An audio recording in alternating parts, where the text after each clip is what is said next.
Good evening. My name is Nina Milligan, and I'm calling to order the Transportation Advisory Board meeting for Monday, August 26th.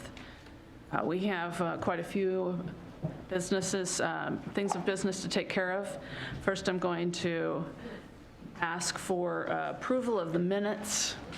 We had a meeting, the last time we had a meeting, we didn't approve the meeting minutes prior to that, which would be June 24th. Has everybody had an opportunity to review the minutes of the meeting dated June 24th? Yes. Are there any additions, corrections, or comments? If I could have a motion to approve those minutes in a second, that would be great. Second. I'll make the motion. Okay, Sujata moves, and Emma, did you second? Seconded it. All in favor, say aye. Aye. All opposed? That passes. The second set of minutes in our packet are those of July 22nd. Has everybody had a chance to review those? Good. Are there any additions, corrections, or comments? Can I have a motion to approve those minutes? Make the motion. Sujata? Second. And Stephanie seconds. All in favor? Say aye. Aye. All opposed? No. I said aye. You just didn't hear me. Thank you. Okay, with that, we move on from approval of the minutes to the public comments. Public comment period is at the beginning of each of our meetings, as is in our bylaws and is standard to other boards and commissions in Issaquah. I have a few comments about how those are handled, and then we'll move into that. Direct comments that you have to the entire board. Don't name anybody individually.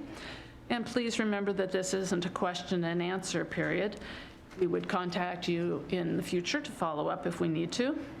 And please refrain from using personal attacks, obscene language, derogatory remarks. Disruptive behavior of any kind will not be permitted.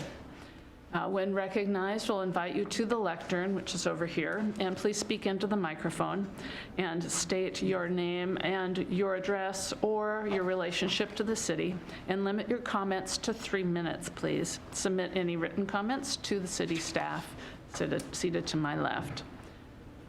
Those who have signed up will be called first, and then if you haven't signed up, I'll call you anyway. Has anybody signed up to speak? Let's just go to the audience. Who would like to speak first? Thank you, David. Thank you. Your turn. David Kapler, Vice President for Advocacy, Issaquah Alps Trails Club. A comment on the walking section on the draft modal guidelines. We've been very involved with the Save Cougar group with the forward progress on acquisition of the Bergsma property as a parkland.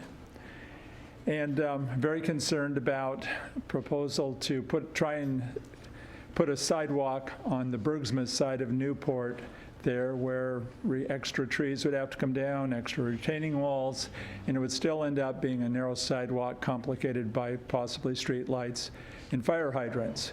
Whereas on the other side of the street, the Tibbetts Creek side, we have already a wider trail, which could become maybe wider because it's identified as part of the Mountain Sound Greenway Trail from Seattle to Snoqualmie Pass or beyond. This is a case where those sidewalk dollars, rather, would be better invested on improving, widening, and enhancing the nice trail that overlooks West Tibbetts Creek, or Tibbetts Creek in that case, and not put that money into retaining walls and a narrow sidewalk that would be fairly close to the main traffic. Let's make that Greenway trail really nice, and there's no reason to have a trail on most of that area anyway, or a sidewalk rather, on the Bergsma side, because the anticipated entry points for trails on Bergsma are at the 900, closer to 900, or actually not even from the Bergsma property, but from the adjoining King County property at Big Tree Ridge Trailhead. So there's a long area over 1,000 feet where we do not anticipate any access points into the Bergsma because of the steep slopes on that side. So save the trees, save the money, put it in the right place, You're going in, looking at asking the taxpayers to increase by 20% the share of their sales tax that goes to the city. It's not a big, it's only, looks small when you look at the 10%, just going 10.2, but it is a 20% increase in what the city would have from sales tax. Let's make sure that money, that passes the community because they believe you're doing the best in the best and brightest with that money, and get good support. Thank you. Thank you, David. Is there anybody else who would like to speak? Is this Dave's phone? Is this somebody's phone? Okay. The lost phone syndrome, everybody panics. Ah! So my name's Connie Marsh and I live up on Squawk. So I'm going to translate Dave's comment into looking at the priorities that you're supposed to be guiding. It says we should have sidewalks on both sides of the road. So what this is unclear as to what criteria is should, right? In this situation, we don't want sidewalks on that side of the road. It'd be better to have a mountain trail through the woods. But how would you get there using the guidance that you're creating? So this leads me to my topic of conversation, which is I feel that the story is lost in these choices that they're giving you, because I don't know what success is, because I don't know what problem you're trying to solve. For example, 20-mile-an-hour speed limit on the teeny tiny wee roads. Well, what problem that we have is that solving? And is that a focus? Is that what we want to do? I have no idea because I don't know what the problem is. I see the problem in pass-through traffic going through town on the collectors and arterials. And I think we need to slow those down and see if we can make it always slow so fewer of them take our streets and we could remove them from our system. So for me, and my definition of what the problem is, lowering the streets to 20 on the wee baby streets has no effect whatsoever except for to like make everybody cranky. So I went through the series of questions and I found myself with that feeling on all of them. Yes, we want safety. Do we want safety for everybody? Do we want safety for all modes? And to what extent? And how do you decide? So we don't even know what success is for safety. Do we need our pedestrians to be safest and our bus riders to be less safe? I don't know, because I don't think the story has been told. What is our transportation problem? What's the problem we're trying to solve? And then what is a potential solution? How do we get there? And that would be those choices. And then in the end, you would be looking at this guy over here, because, well, I'm not even supposed to say that, I guess. The next presentation in your agenda, which would be how then do you measure whether you are gaining those successes, which is what you're aiming for. So if you could draw me a chart with that flow in it, then that would make me much more at ease. Right now I'm chafing because I just don't get it. Thank you. Thank you, Connie.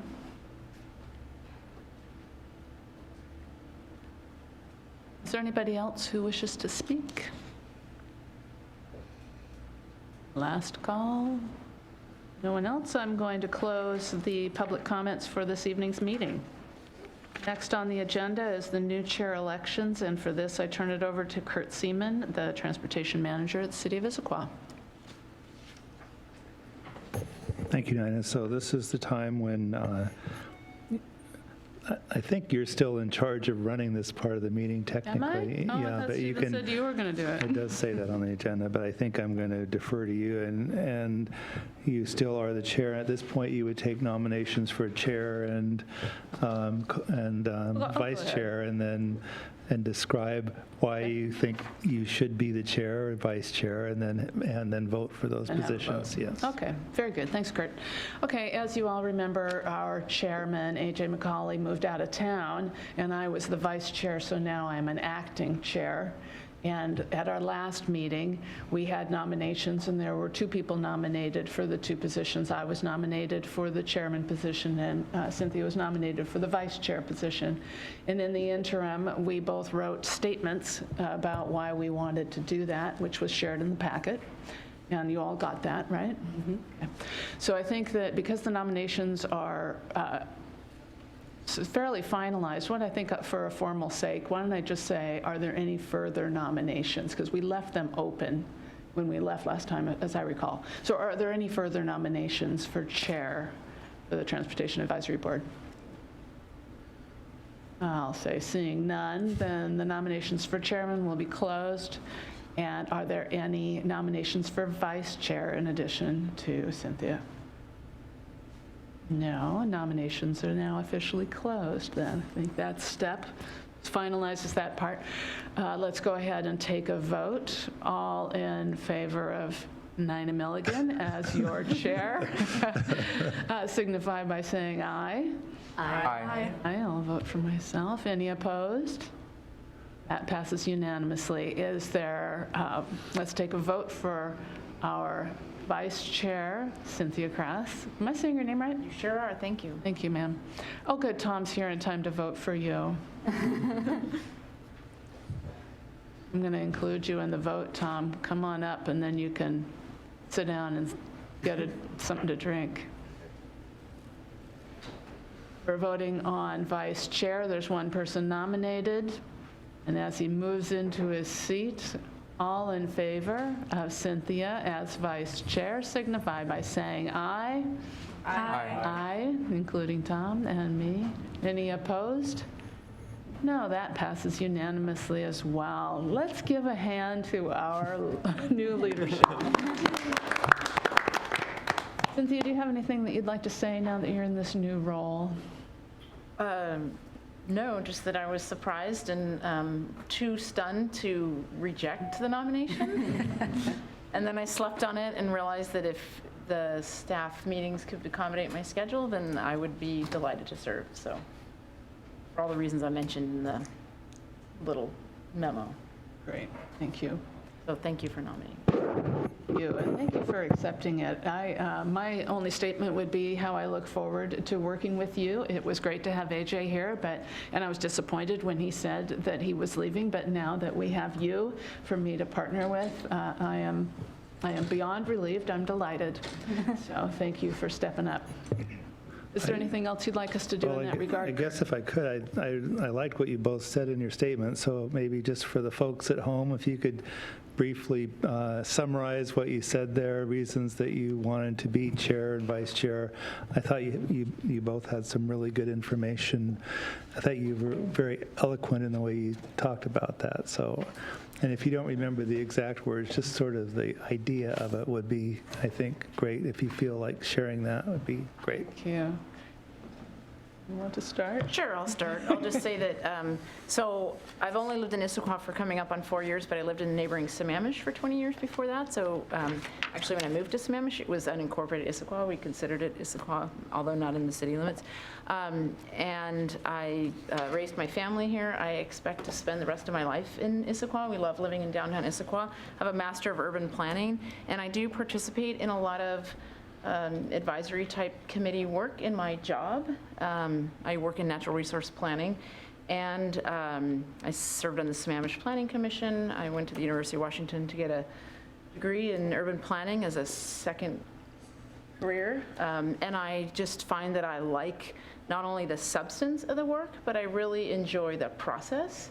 And I don't have a particular agenda. I think that the process is very interesting to me, and so I think it's important to contribute to our community, and I think it's great to find things that you like and that you can sink your teeth into. So I'm really grateful for this opportunity to serve my community, and I feel like I have no particular objective except to serve, and so I have a lot of objectivity, and that makes me excited to contribute. So Excellent. Thank you. That was That was even better than your statement.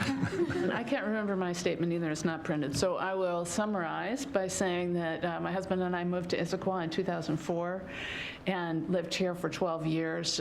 Then when we sold our house, we were gone for 3 years where we lived just a little out of town, but I've been working in Issaquah Highlands and still do have for almost 8 years. And so when we looked for a place to buy after that, we bought in Issaquah Highlands again, and so I'm back. And in fact, I live right across the street from my job, so what do I need? I just need a good pair of walking shoes to get across the street.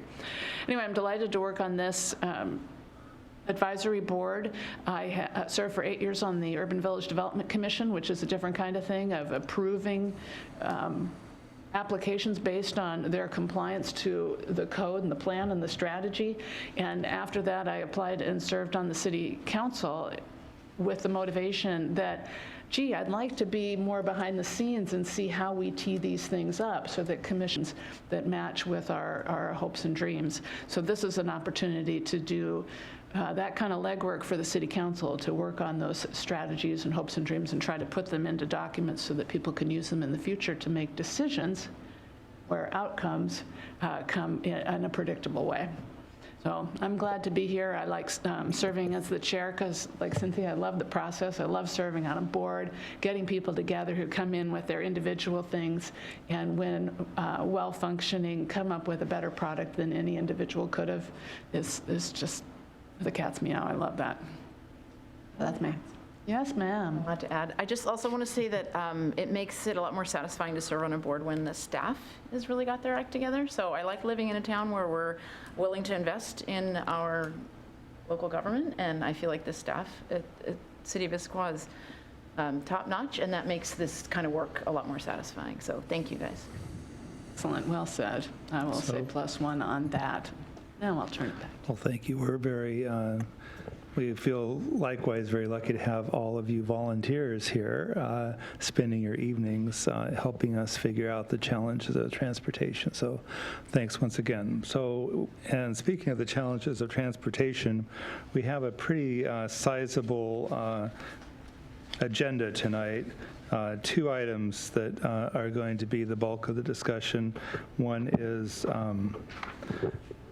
draft modal policies, and the second is performance metrics. So I think, and we have Ken Breland from Fair and Peers here, who's going to, I think, make the bulk of the presentation. We're certainly going to, I think, probably jump in and either interrupt you or comment as you're making the presentation, if that doesn't throw you off track too much.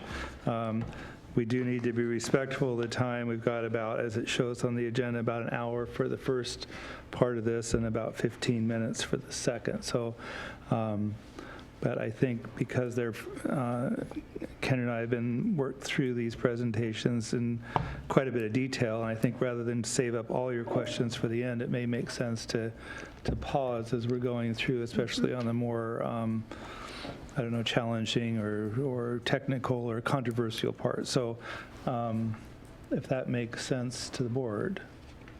Mm-hmm. So I think with that, we'll get started. And again, Ken Breland, are you a principal or you're? I'm whatever you want me to be, but yes, I am. So Ken Breland's been at Fair and Peers for a long time. She's very experienced in transportation planning, and she has a lot to share with us tonight. All right. Well, thank you very much, and good evening, advisory board members. And I guess I would also thank you for your voluntary service. I've thought about doing this in my own community, and I have to say, every time I think about it, I'm like, oh, but that's a lot of nights, and that's a lot of work. So I appreciate your hard work on this. So kind of continuing the discussion that you started last month at the end of July, started this discussion on kind of draft modal networks and policies review. So you're going to see a lot of slides that actually you saw in the previous presentation by my colleague Sarah Peters. But we've kind of regrouped with staff, talked about kind of how to kind of recraft some of these ideas, taken some of the feedback we received at the previous meeting. And I'm hoping that tonight we've got kind of a robust but digestible set of policies, and we can get some really good input from this group. So I think we've already introduced ourselves. Meeting purpose tonight. First of all, we wanted to establish multimodal policies that will form the basis for the MMP. So these are really important. These aren't just things that we say and we write in a document, but these policies are really kind of how the city is going to be measuring success of the transportation network. We're going to be comparing what we say we want to do in these policies to what is on the ground today to identify gaps and needed projects. And these policies that we talk about today are really going to guide us as a team as we start thinking about the prioritized project list, which we're going to come back to this group and City Council, I understand, in October. So kind of tonight's discussion's really kind of setting the stage for a lot of good stuff. So I always like to show kind of a flow chart of how these things all kind of work together. So first of all, you have an existing system. As a team, we've worked together with city staff to really get a good handle of your existing transportation network, the streets, the trails that you have, how your system operates today. Transit, also an important component of that. And so what we're going to talk about tonight is really thinking about each of the modes. What are the policies we want to set? So what defines success for walking? What defines success for bikeability or traffic operations? So we're going to develop kind of those policies this evening. And then, as I mentioned, we're going to do kind of a gap evaluation. So looking at the time kind of up until today, we've worked on the existing system.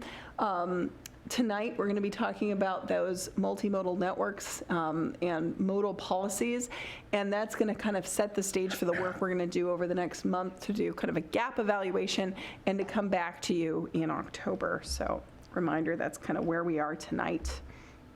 I wanted to start by defining some terms. So first of all, modal networks. And I think, the important term here is this is where do we want to set standards and expectations for each mode. So we're probably not looking at every single street in the city when we think about what is that priority network for freight or for autos or for pedestrians or bikes. We actually do need to give ourselves some focus. So we look at what are those key streets. So this is city's not going to set a level of service standard that blanket covers every facility. We want to be targeted.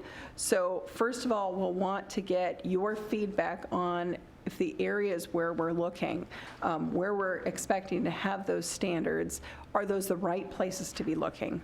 The second piece we're going to look for your input on is the modal policies. So what expectations and standards should we have for these locations? So after we've defined where we're going to look, we're going to talk about, well, what should we expect? And we've had lots of sources, and I think on most of my slides I'm going to have kind of source documents. More than happy to go through those. Probably in the interest of time, I'm not going to be reading those, but do know that we've been looking at all of kind of your adopted plans, as well as industry best practices to kind of come up with our recommendations. And again, as Kurt said, please jump in if you have questions.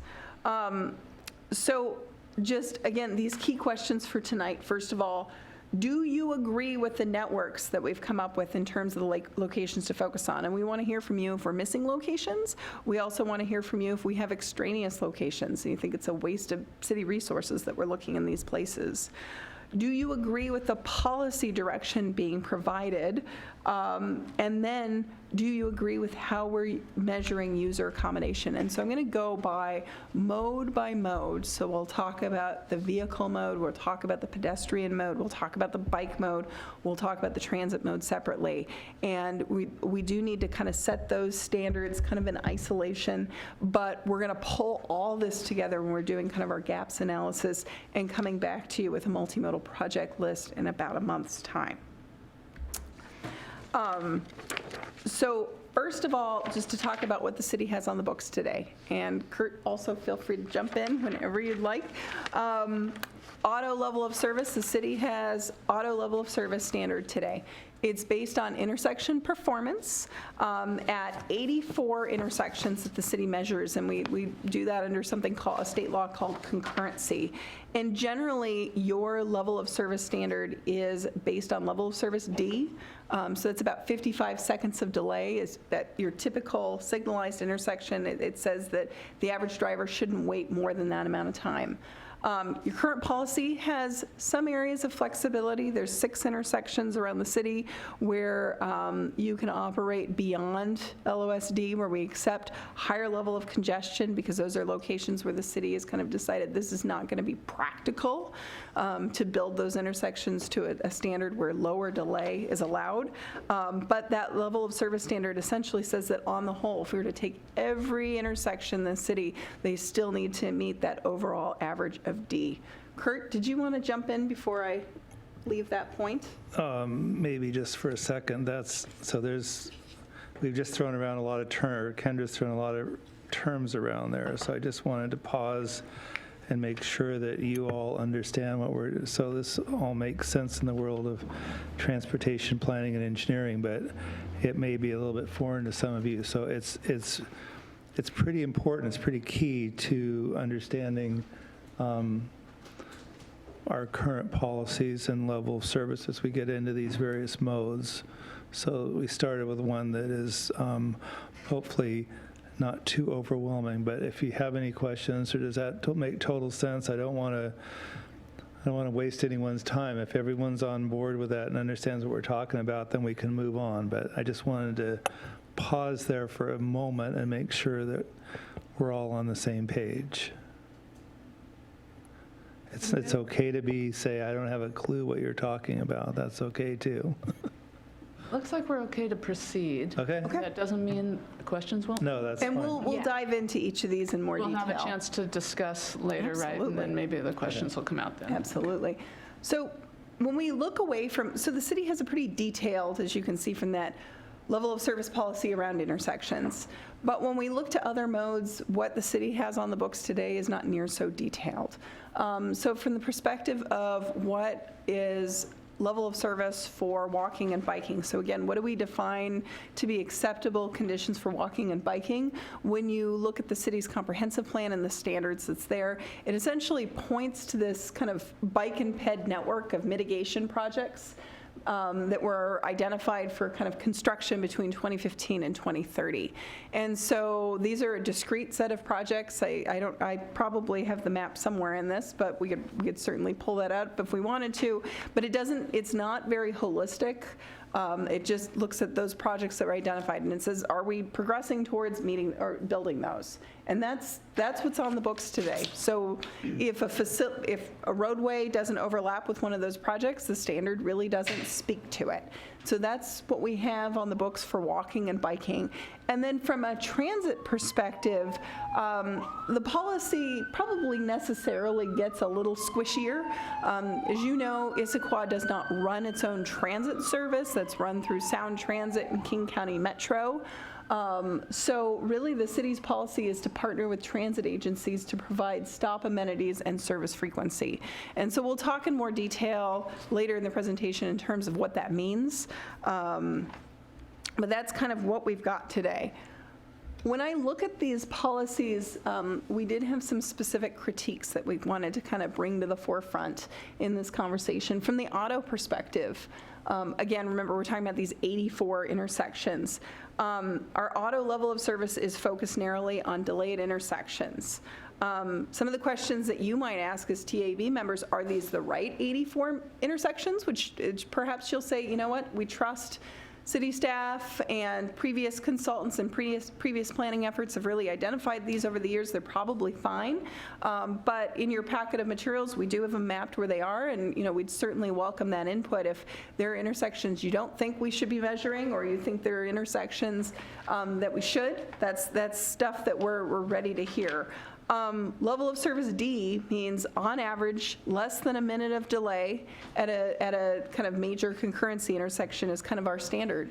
Is that the right level of delay? And when we start thinking about that's just from a vehicle perspective, maybe when we start looking at, well, what projects is this leading us to have to construct over the life of this plan? Do we want to rethink that a little bit? And we don't have to have answers to that tonight, but we'd certainly like to get your input in terms of, no, we really hold true to this 55-second versus, we think that's a nice standard, but to the extent that it needs to be loosened a bit when we're looking looking at kind of other priorities, for example, walkability of an intersection, safety, et cetera, those are things that we definitely look to you to see what level of flexibility do we have. Your current level of service policy, so we talk about the intersection experience, it doesn't really say anything about connectivity and safety. So we're going to talk about kind of some enhancements to that policy tonight that would kind of bring in those considerations. From the perspective of walking and biking, it focuses exclusively on those facilities identified in your bike and pedestrian mitigation projects map. It does not explicitly consider user experience or crossing treatments. And again, as I mentioned, it doesn't look anywhere that's not on that map.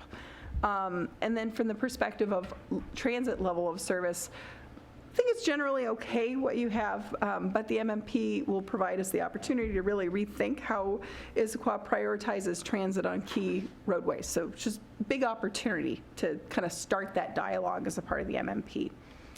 So I'm going to go. Can I ask a process question? So right now, you're organizing this material around level of service, and then in our packet, we have a section about autos, we have a section about connectivity, roadway, walking, biking. Are we going to be talking about walking and biking now, or when we get to the walking and biking sequence of policy draft that's in here? How are we going to go forward? Because this wasn't the way that was organized in our material. What would you like to do? I had intended, my philosophy is if there's a burning question that you have, my feeling is once there's a burning question, I'd rather address it kind of on the spot, because otherwise folks are going to be thinking about those burning questions. Right. My intention is to bring kind of a policy recommendation and then get feedback on that. But if you have a question to start with, I would rather go there first. Yeah, it's just a process. Will we be asking ourselves the questions as they were presented in the packet tonight? I unfortunately did not see the packet. Is it? Do you know what I'm talking about? I don't. I've been You guys focused know what I'm talking on, about? can we be more specific? Okay, so Yeah. first in our packet, the topic was not level of service overall modes. It was about automobiles, and level of service was the mechanism by which we would be evaluating that. When we go to connectivity, roadway safety, walking, biking, level of service isn't the device by which we were evaluating those, just as a for instance. I think there's, so the presentation is not the packet, first of all, you're correct. I think this will, I think if we can get into this a little bit further, it will all make sense, it will all come together. So I don't know if that specifically answers your question. I will say that when we're talking, as an introduction here, when we're talking about level of service, the thing that's a little challenging and will be a challenge for all of you is when we're looking at level of service for automobiles, it's an easily measurable thing by measuring delay at intersections, as we've talked about here. It gets more difficult to measure level of service when we talk about pedestrian and bicycles and transit. So that's going to be our challenge, all of your challenge, our challenge as we develop the master plan, is to understand so we have a pretty good idea of what we're talking about when we talk about automobile level service. We have less of a good idea when we're talking about other modes. So that's why we're starting here. I guess my further question would be, when would you like to have us discuss the automobile level of service question? Are you posing it here because you're going to tee it up to us later, or do you want us to talk about that now? And to follow on with that question too is if it's just a presentation, are we going to make decisions on this presentation items tonight, or go through, or is the presentation going to cover each one of these items? I guess I'm not sure what. The presentation is actually intended to cover each of these, and I think to your question, sorry, sometimes it takes me a little bit to catch up. Okay. Actually, auto level of service is going to be kind of, and how we measure I'd like it to call auto performance. And what our policy is for auto performance, that's actually our first topic. So I think we're going to get there right away. These questions that I've kind of laid out are the big picture themes that kind of weave throughout the presentation. So this was more just introductory. Background. And then you're going to get into some organization of these topics in a way that makes a package that we'll talk about, and then we'll move to the next one, and then we'll talk about it. Correct. Okay. Correct. Sheldon, I feel you. Yeah, so Tom, are you still, Yeah. are you done with your comment? Yes, I am. Okay, good. So Sorry. what Kendra's dialing up is probably one of the more important policy conversations that the TAB is going to have. It is not just about the auto LOS, but it is about the auto LOS and the biking and walking, because those three can be in conflict. And so, as the community grows and the paradigm shift goes from more suburban to urban, there's going to be more and more desire to have people walking and biking than using their cars.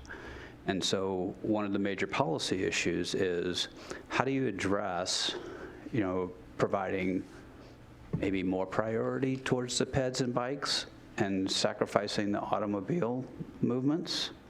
I think Ms. Marsh was mentioning earlier, slow down regional traffic, get them out of here.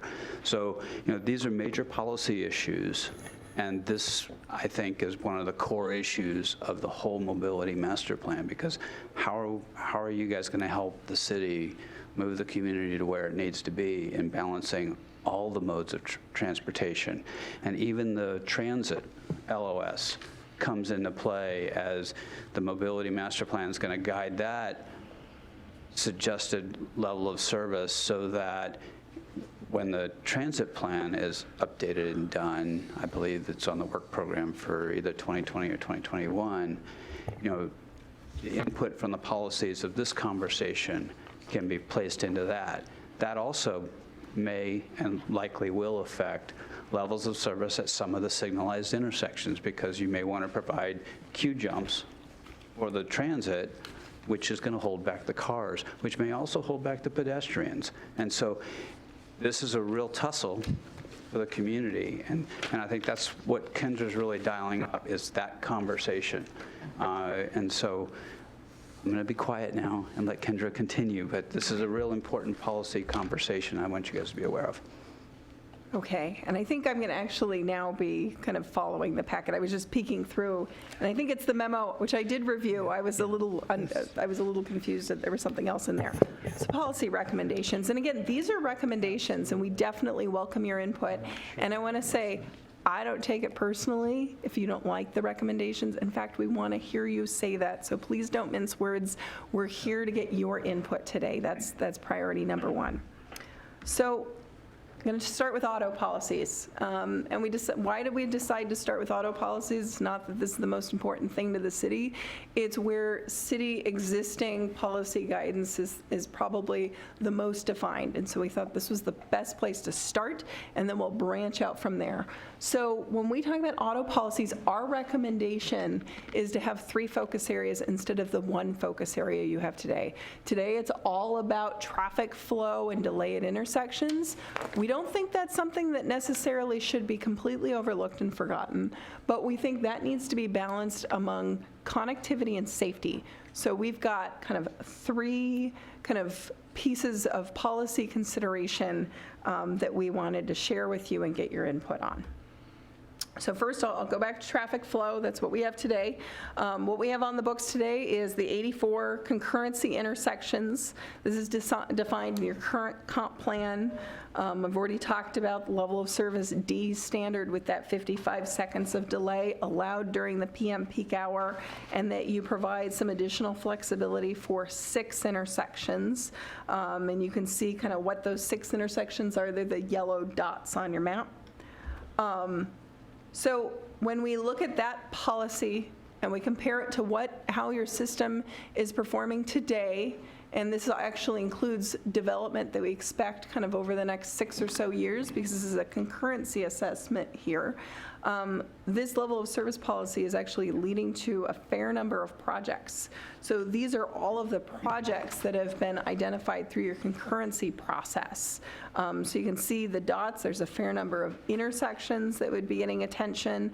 There's a fair number of street segments that would be improved. So your current policy that you have on the books, this is kind of the number of projects that what it's resulting in. And so the first questions that we have for the tab are, one, should we be focusing on these 84 intersections? And are there other intersections where traffic flow is a concern? And then the other question is level of service D the right level to accept? And if you don't have an answer tonight, that's fine, but we wanted to start there by asking. Okay, now we have a question. Very good. Is there anyone who would like to comment on this particular topic to start? Tom, why don't you go If you ahead? go back to the map, Oops, sorry, no, the map, the other one, this one, okay? that one. I think if you look at that intersection and that intersection, you're going to have to add those two, because if you get more flow coming down the hill and feed into that, that's going to feed into the ramp onto I-90. If you can get rid of that one intersection that's in between, So I want to make sure I understand, so middle you're one saying there. potentially more leniency, if I'm understanding, heading down the hill to I-90 there? right, so as you come down the hill, if you increase the improvement and the flow of them coming down off the hill, they're going to hit the intersection right at the base of the hill. And then that's going to flood over into the ramp onto I-90. Both those three intersections. And the middle one between where it comes down the hill and the one at the ramp, it'd be nice if that one could go away. I'd like to add to your conversation when you're, can I Sure. exchange with you? I'm remembering back to when these 6 intersections were identified, and earlier, I think, Kendra, you said that it wasn't practical for us to improve the, but more accurately, I recall that it was, not that it was, the reason it was not practical is that we had no control of the outside or city borders, and so we were picking intersections that were near the city borders that were influenced by outside impacts, such as the growth in Sammamish, for instance. How can we control the intersection at Issaquah Falls City Road and Highlands Drive when we aren't the ones putting different land uses on the other side of that intersection? So that's why that I recall these were chosen. Sheldon, am I saying that right? That was one of the major factors, yeah. So then it would be changing the policy, the concurrency policy at the time, to say that you wanted to increase the performance on the one up the hill. Which couldn't, that would be opposite from what they had previously said. Not that you can't say that, you certainly can. It's just that was the thought process behind those. And take control of the intersection at Front and Sunset because of South Hobart traffic, for instance. If I read this correctly, then may have misunderstood it, so it's okay to have the ease at those intersections. Ease at those intersections were okay because what can we do about it anyway, was kind of the thing. And to put, and I recall the desire to put in, investments in places that we could control.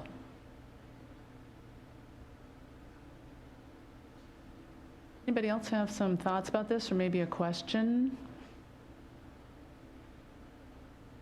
I have a follow-up question for the TAB, Sweet. if I may. And it was really just kind of, let me get it back over there, just policy options. So again, I'm not here to advocate one way or the other. That's not my role. My role is really to facilitate a dialogue here. One thing, by having 78 of your intersections have a level of service D standard, that means is the second that delay goes above that standard, and it might only be for a little bit during the 4 to 5 o'clock hour, you're suddenly in a scenario where you need to fix it. You need to find funding within a in a 6-year period. That's kind of what state concurrency law requires. I did want to put out there kind of a policy option, and again, not advocating, just asking to potentially be more lenient at other isolated intersections, and I don't know that we need to define which ones they are, but so long as your overall average remains at D, we could also look at it in more of a sub-area standard, such that, hey, within this area of the city, we want to remain at D, but we're allowing for some more flexibility at isolated intersections. I guess, is there a focus on the isolated intersection, or do we want to focus on more of maybe a corridor or a sub-area, or even citywide kind of average? Because of course, a driver, when they get in the car, they go through many intersections typically. They're not just going through one. And so I guess we're looking at how strongly do we want the standard to drive capital investment, excuse the pun on that. Questions? Sujata? So I just want to ask a clarifying question. So what you're saying is if the city states that our level of service is D, that means if at the peak rush hour at, 8 a.m., if we hit a level of service that's delayed because it's rush hour, that means we're no longer in compliance and we need to identify a way as a city to improve that intersection? Is that what I'm hearing you say? That's generally correct. Kurt, is AM in the, I can't remember if AM is part of your Or statement. does it, I'm just trying to figure out if it's, Yes.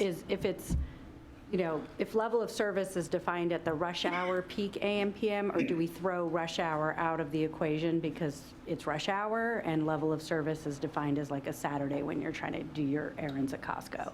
It's during peak. Currently, it's the rush hour and the PM, of which that the LOS PM is rush hour. evaluated against. Okay. And so if you don't meet the LOS prescribed by policy, then an improvement needs to be identified and put into the capital plan to bring the level of service back up.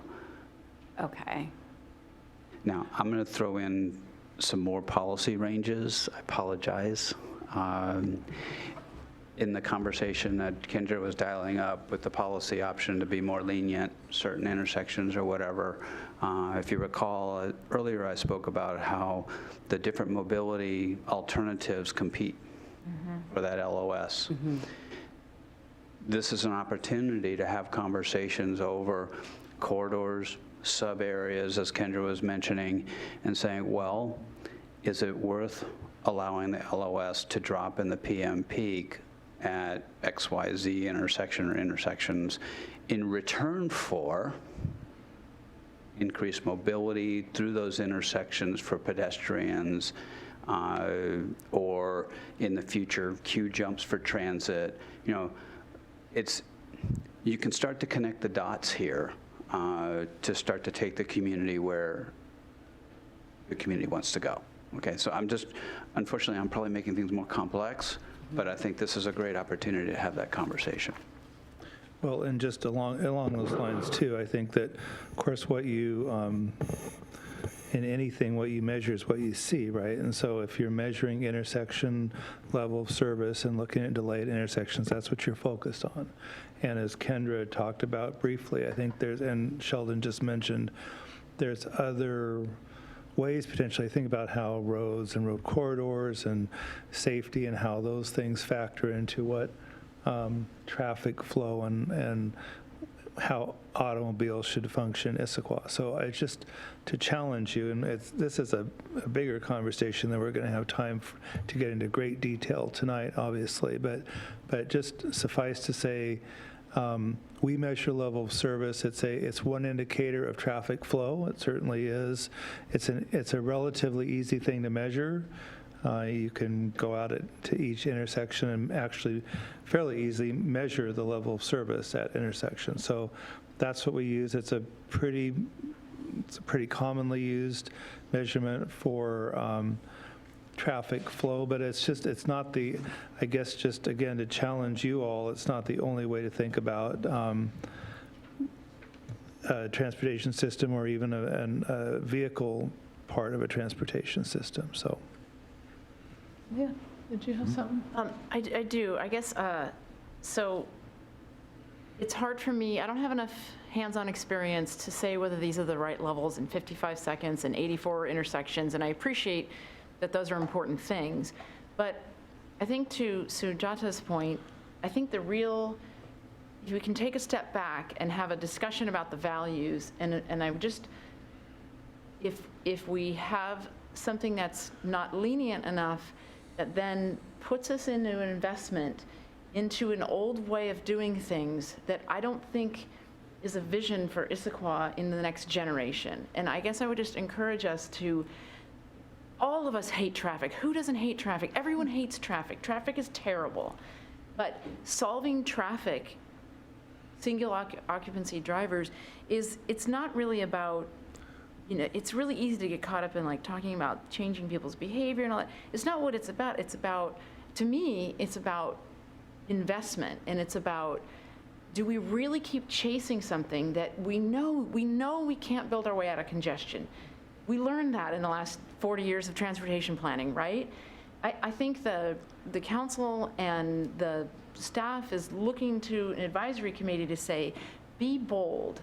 I don't want to keep investing in 50 seconds of delay. I want to invest in a sustainable transportation network for the next generation. And so I look to the experts to translate that. I don't know if that's lenient enough. I don't know if it's too lenient. I don't know if it's too strict, because that's not my field. So I can't make sense of these numbers, and I understand that they're referring to, but I have nothing to compare it to. All I know is that people aren't going to change their behavior because they suddenly become environmentalists. I mean, you go to New York City, they're not taking the subway because they're environmentalists, because driving a car is ridiculous.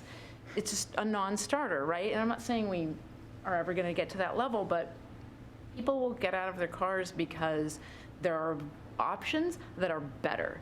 They're cheaper, they're faster, they're more certain, they're more reliable.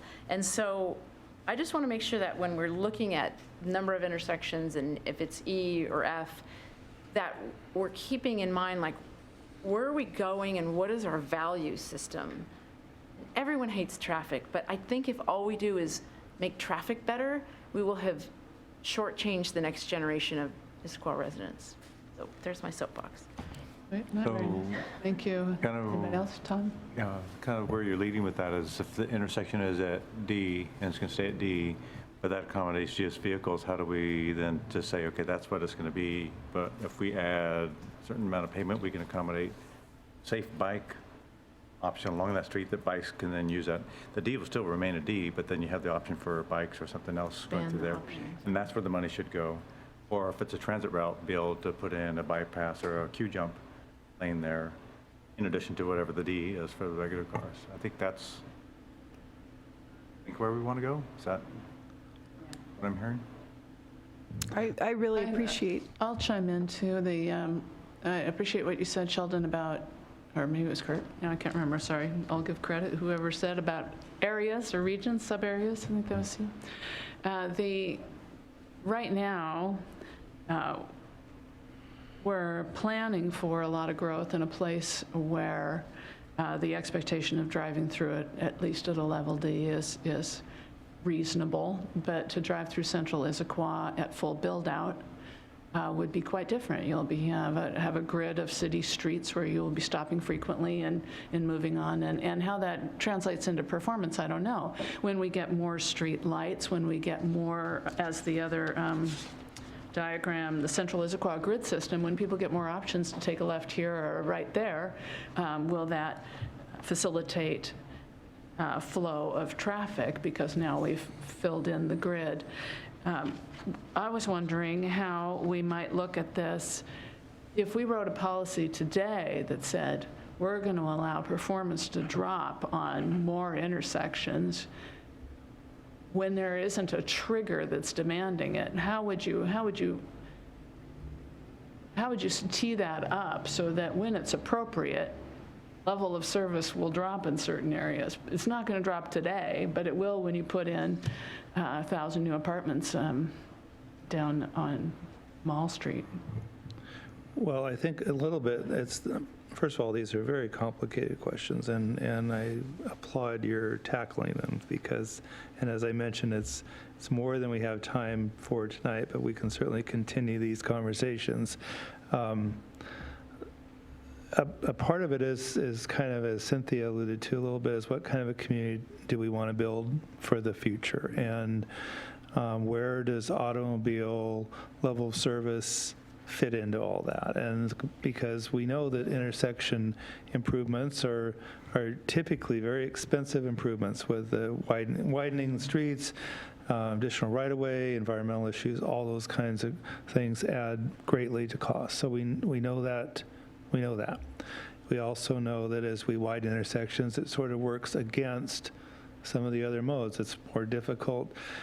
It's less friendly for it to be a pedestrian in a larger intersection or to be on a bike or about transit so much. But so it's a balance, and it's a balance against a funding challenge as well. And so, you know, where does the importance of delay and level of service fit into the overall transportation plan? That's the work that you all need to help us with. You know, you're not alone on this. You've got staff, you've got the mayor and the council and the community, but we're trying to throw some ideas out there and see what resonates. And what I'm telling you, or what we're sharing with you, is some ideas, what we're currently doing now, and these are the ideas that many communities are currently doing, to be honest. But also a lot of communities are questioning this level of service, intersection, automobile-focused way of measuring a transportation system. So we can get into some other ways. Kendra, I'm sure, can talk in great length about other ways of measuring how well your transportation system is working. And I don't want us to because we have a bunch of great information here to share with you tonight, I'd kind of like to suggest that you hold this thought. I think it seems like you have a pretty good understanding of what intersection auto-based level service is about. And I think it will be worthwhile looking at these other modes, and you'll start to see how all of this fits together or doesn't fit and conflicts with each other. And if this work was easy, anybody could do it. So we're very happy to have you working with us and challenging some of the assumptions we've worked on here for many, many years. It sounds good. So how do you guys feel about getting a little deeper into the other modes and then having them weave into this conversation? Sound good? That's fair. I've gotten some good input. I mean, just the input, the guidance you provided already is for a more, I'd say, thoughtful approach that considers delay, but it considers it vis-a-vis other things. So thank you, Nina, for introducing the next topic, which is connectivity. And you can see here kind of the policy that we've recommended is to build a connected street network that prioritizes the movement of people and goods. And essentially, that's kind of the network and the policy you can see here. These are the connections that you have in your central Issaquah plan. And so with this kind of policy, it really is advancing that street grid that was brought forth in the central Issaquah plan. So the question that we have for the TAB is, do we agree with adopting the roadway connections in the central Issaquah plan as a part of the MMP? And just that plan talks about one area of the city. I think the question we have, and we don't need to go through and identify road connections tonight, but is that the area we want to focus on? Or should we be looking at connectivity in other parts of the city as well?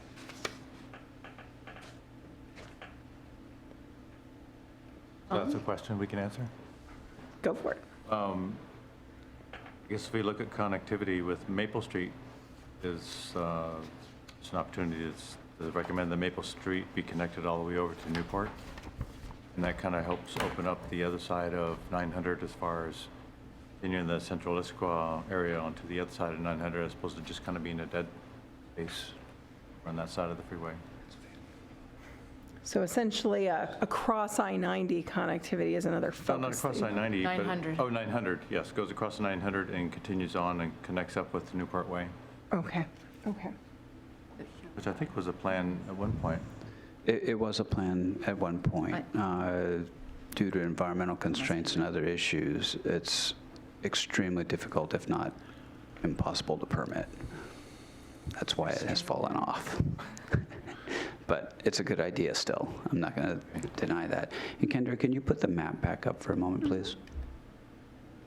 I just want to point out, Kendra, you mentioned an I-90 crossing, and unfortunately, the map has missed putting that on there. That is in the central Issaquah, and it's roughly in the neighborhood between 10th and 12th, and it does cross over and make connection to the north side of I-90. This one here? Yes. Yeah. Okay. It should have been on the map.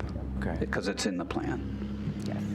And I'm sorry, are you guys saying that the Maple Street crossing for I-90 is not in the plan anymore, though it shows on the It map? is in the plan. It's not shown on this map. The map just There a layer was a slight got in. oversight, and the map Yes. did not show the project.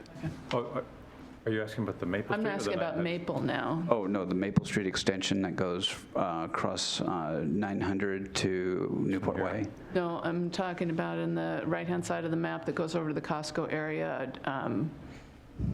where Maple comes out of Commons. The I-90 crossing Yep. is inadvertently not shown on this map. It one is here. in the plan. The one that's shown to the right of that, is that the, That's a pedestrian crossing. That's That's a ped. pedestrian overcrossing. okay, thank you, that's what I want to know. Okay. Thank you. It's separate from the road crossing over. That is separate and in addition to. Trying to figure. So I think our primary questions are, one, do we agree with connectivity as one of our policies? Yes. You're nodding, okay. And then second part of it, should we be focused mostly on central Issaquah, or should we be thinking about connectivity more broadly? I have a question about that. When we talk about connection in other parts of the city, and maybe we're talking about Old Town, or behind Gilman, any of those places, we have environmental constraints, and you're talking about auto connectivity here, but we're filling out a grid. Where would we say that, yes, we want connectivity, but in some cases, it would just be bike ped, Yeah. But finishing the grid generally in the- because of Issaquah Creek or something? Where would we say that? That was of interest to me, because you still want all that flexibility of using a grid system, but I don't think that we necessarily, in the tight neighborhoods like Old Town, need it to be for automobile. Okay. So Grid. including maybe connectivity policies within the plan that gives the city something it can point to really kind of reinforce that desire for more bike ped connections as properties develop, if you have a large lot property. Think of it as part of the grid, though, and and I'm, in my mind is popping up how I use Seattle when I'm there. I can go anywhere in Seattle, because usually at the end of the road, if you can't drive up that hill, you walk a flight of stairs, and so that the pedestrian can get there, that sort of thing. So, Nina, one moment. Yeah. I have to apologize. I made a mistake on that map. The crossing is shown at the right location of I-90. There is, but it's not part of the road network. Oh, the There Newport is a Way. pedestrian crossing further east of I-90, but it's not part of the road network connections. My mistake. Okay, Map's correct. I see which one. It's Newport that comes around and connect. That's correct. My eyes had it shifted a little bit more to the west. My mistake. Any other comments about grid connectivity, especially for the auto? So I would make one comment as far as the connectivity to the other areas of the city, and this is something we talked a little bit about in our subgroup as far as the non-motorized mobility, is if we're looking at a 20-year time horizon and we're looking at how much it costs to build projects, I would say that I think that as a city, it would make sense to prioritize sort of it would make sense to prioritize the central Issaquah portion of the city, because that's where we're going to see a lot of growth happening. That's where we see our commercial, the heart of our commercial city, the heart of our cultural city, et cetera. And so personally, I think it makes the most sense to invest there, especially because we don't have unlimited dollars. If we wound up at the end of time realizing we had an extra $5 million to spend, then we could maybe start looking at some of the outer parts of that. But personally, I think as much as we can, investing in the center part of in the heart of our city makes the most sense to me. And I do not live in the heart of the city, so I'm just telling you, I'm not being biased. That's not where I live. I just think that makes the most sense to invest there. Stephanie, did you have something you wanted to say? Well, just since we're talking about connectivity, I'm wondering if there's a way that we can write in that part of these roadway connections need to be accounting for ped and bicycle.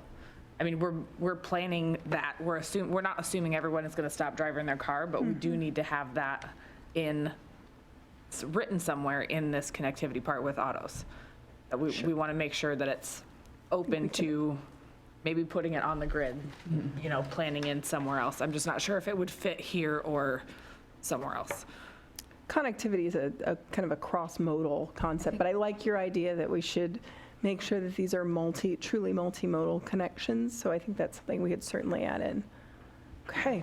Cynthia, did you I was have just saying, I something? think that's baked into the movement of people and goods, and I think that's a good way to describe the end goal. That really would capture both, all modes. I guess I did have one other question about this, and that's, I'm just struggling a little bit. Maybe I missed something, but I'm having trouble with the idea of connectivity investments in this westernmost part on the map, when the the transit center is, so it's not, it seems like kind of an island of connectivity, which is like, almost like an oxymoron. So I don't know, maybe this isn't the place where this gets addressed, but I am having a little trouble with this island out here, and that's not connected then to the primary transportation, the transit center, which, and I guess, do we know the alignment of the Are you transit? talking about west of 900? Is that where you're? Yeah. That island out west just of connectivity seems Oh, I believe. connected. And I think we're going to get to so to Sheldon and Kurt's point, that we are going to get to talking about transit and do the transit routes that we've historically focused on in this community, do they make sense vis-a-vis some of the growth that we're expecting as part of the Central Issaquah plan?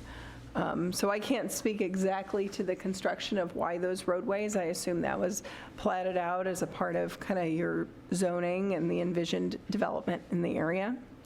But I think if your concern is that it's not connected with transit, there's a couple of ways to look at it. One is, why isn't transit serving it well, and should it?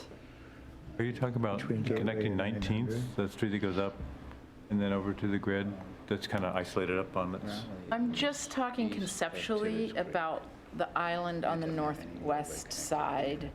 Right. And it's weird that it's not connected to where all the Anything. transit action is, the major, like I am assuming, I mean, there's, Okay, I can add to that. In between that and 900 is the Rowley Development Agreement. So it's not part of the Central Issaquah east of- plan. East However, of Gateway is Raleigh. that property to the west of 900 Yeah. will be very densely developed and should have its own grid system that's part of the development agreement, not part of Central Issaquah plan.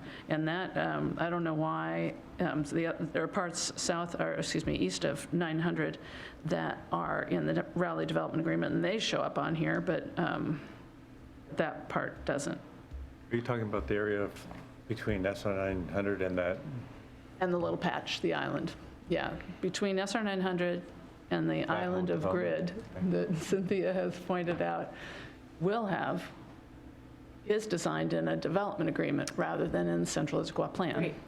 That's what I'm saying. So this makes will a lot all of be sense. connected then. So That's great. basically, it'll be a giant grid. not really an island. Yeah. It's not an island, you're right. Yeah, it's an island in planning. Sovereign We're nation. missing a piece of the elephant, basically. Okay. Okay, anybody else about connectivity and the automobile and the grid and where it should be?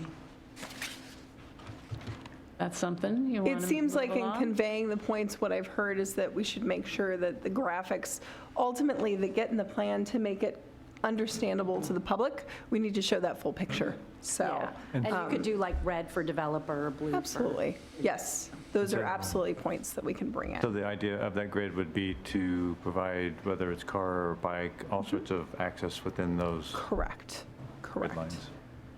Okay, I'm going to go to the last component of auto. And fortunately, our other modes, we don't have like 3 flavors of each, so that'll go a little faster. Safety. As we mentioned earlier, your level of service policy today for autos focuses just on delay. It doesn't focus on safety. And so in our recommendation, and again, this is just a recommendation on the table, looking for your input, looking at all roadway facilities, and I know we even had some comments of, well, is that necessarily the right network to be looking at, with the policy to implement safety improvements at locations with a history of severe and fatal collisions. So you can see on this map here, we've actually tried to show where we've had fatal and severe collisions, the fatal being the blacks, the severe being the orange diamonds.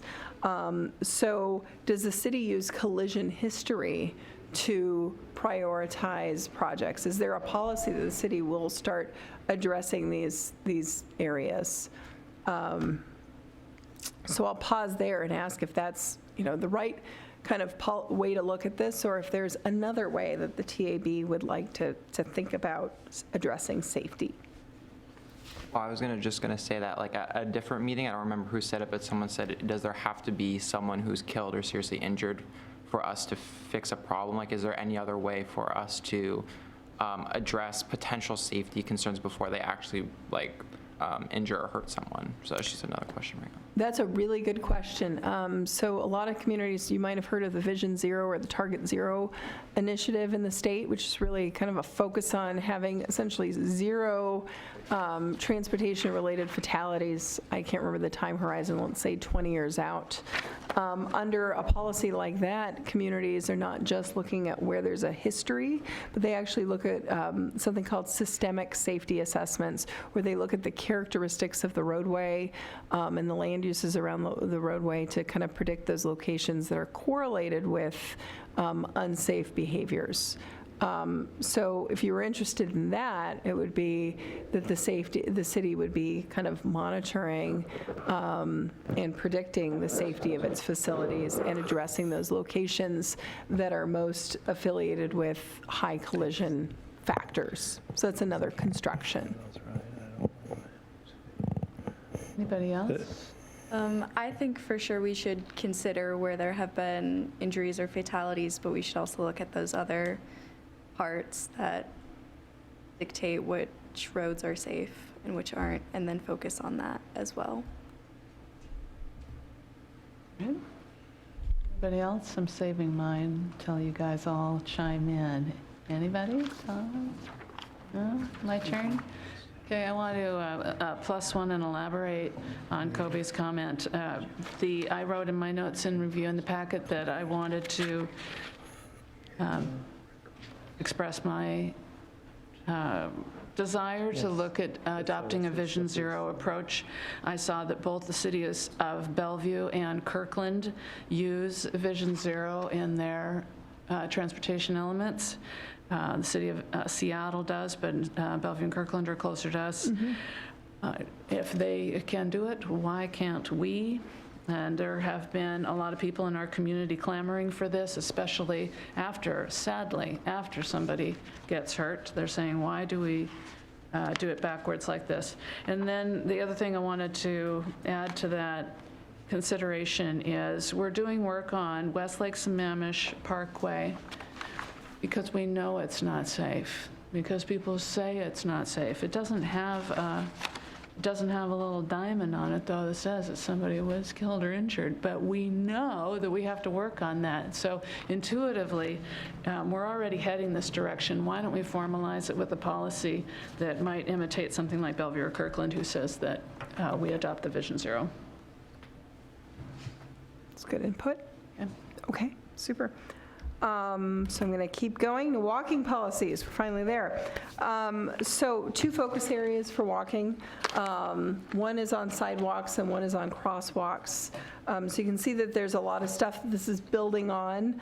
And then in terms of the guiding principles, it's really kind of thinking about those connections. And from a walking policies perspective, we are really thinking about, what are the land uses, what are those pedestrian generators. So I'm going to go to a slide. This here is showing kind of where we would propose, just as a start, thinking about making sure that we have sidewalks. And so this is the pink lines here are the networks, and these are arterials and collectors as the primary components of our networks where we think about sidewalks. You can see this 20 is plenty here. So it's recognizing that for local streets, maybe we're not focusing as much on providing sidewalks in local streets, but focusing our attentions on those arterials and collectors and thinking about, for those local streets, looking at a lower speed limit, such as a kind of a 20 is plenty kind of policy. So under this type of policy, just default as we've constructed it, arterials and collectors should have sidewalks on both sides of the street. And you notice this is essentially constructed as a should, not a shall. So recognizing there are going to be locations where, and we can talk about kind of what some of those adjustments, those context-sensitive adjustments might be. And then the speed limit on all local streets shall be 20 miles an hour. So this is the shall construction. So this would be kind of a major kind of citywide policy change.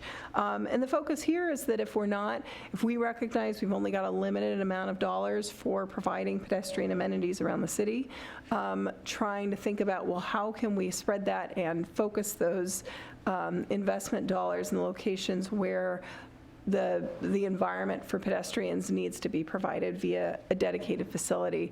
Reducing speed limits on local streets, those tend to be low-speed, low-volume streets. Enforcement of this type of policy would make them even more so.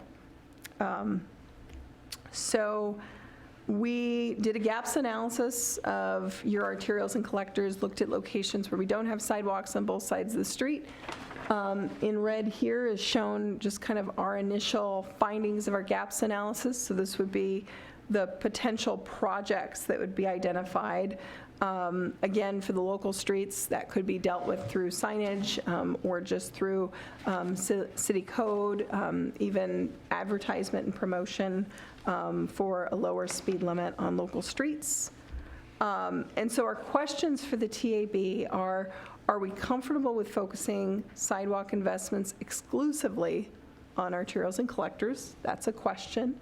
And then should our policies go beyond just requiring that sidewalks be present to include elements that make walking more comfortable? So that could include a variety of things. A 5-foot sidewalk is very different than a 10-foot sidewalk. A sidewalk with an amenity zone is very different than a sidewalk without an amenity zone. Trails, I think I heard a good comment was, at some locations where you're proximate to a trail, do you need a sidewalk on that street? And that's a reasonable conversation as well. So. Stephanie? Is it required anywhere within the city statutes, I guess, that there has to be a sidewalk on both sides of the street for arterials and collectors? It's just easier because it looks better. So we're currently, that's a great question. We're currently updating and rewriting our Complete Streets Ordinance.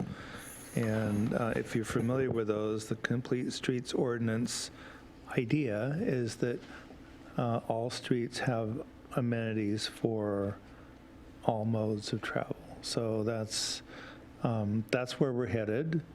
And as Dave talked earlier about specific streets, there may be some debate on whether you want to do that on every single street in Issaquah. But the Complete Streets idea comes from past history of over the last 50 years of building a lot of streets and highways with very few pedestrian or bicycle with very little support for pedestrians or bikes. So that is a direction with the update of our complete streets ordinance. That's the direction we're headed, is to formalize that policy. So so that's where the city is headed, and it's good for you all to weigh in on do we want to do that? Where it gets a little more difficult when we talk about all streets is we have a lot of older neighborhoods, especially on the south end of town, up in Squawk Mountain, for example. Smaller, Connie talked a little bit about that, where smaller streets and older neighborhoods that don't have sidewalks. Is that a place where we want to focus our money in building sidewalks, or are those neighborhoods okay because they're older neighborhoods where people generally drive slow, and it's maybe we should focus our pedestrian money in other more needy parts of the city? But at this point, there's nothing that says we have to have 2 sidewalks on the side of an arterial or a collector. Within the central Issaquah plan, in that area, that 900-plus acres, yes, the adopted street cross-sections show a sidewalk on both sides of all the streets. Okay. The expectation is that the urban densities and the development that happens along the street, the sidewalks would be needed on both sides of the road. Elsewhere within the city, I think you're right. It's a bit more flexible. The street standards provide for how to build it on both sides, but the decision to build it on both sides is on a case-by-case basis, depending on what the land uses are that are already existing or planned. Then I think it might be worth it to look at saying there should be one sidewalk. One side of the street has to have sidewalk, regardless of the age of your community, or maybe not real small side streets, but,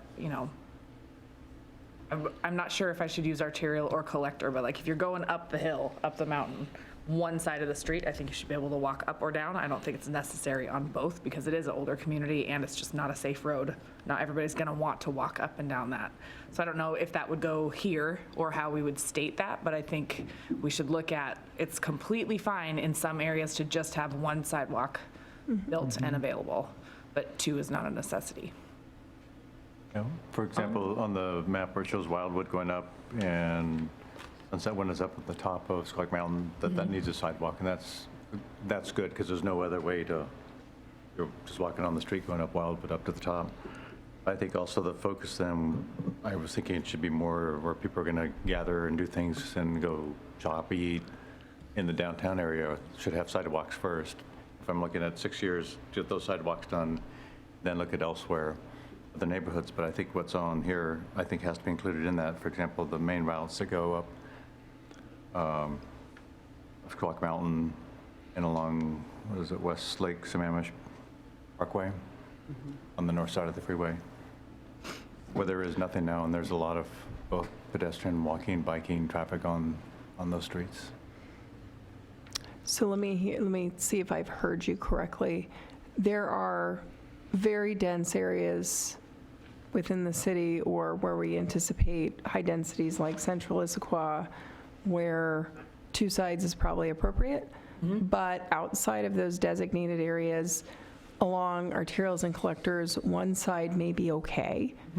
It's not that we don't aspire to provide sidewalks on both sides, but we might consider that okay from the perspective of prioritized projects. I think it's a better way to spend money.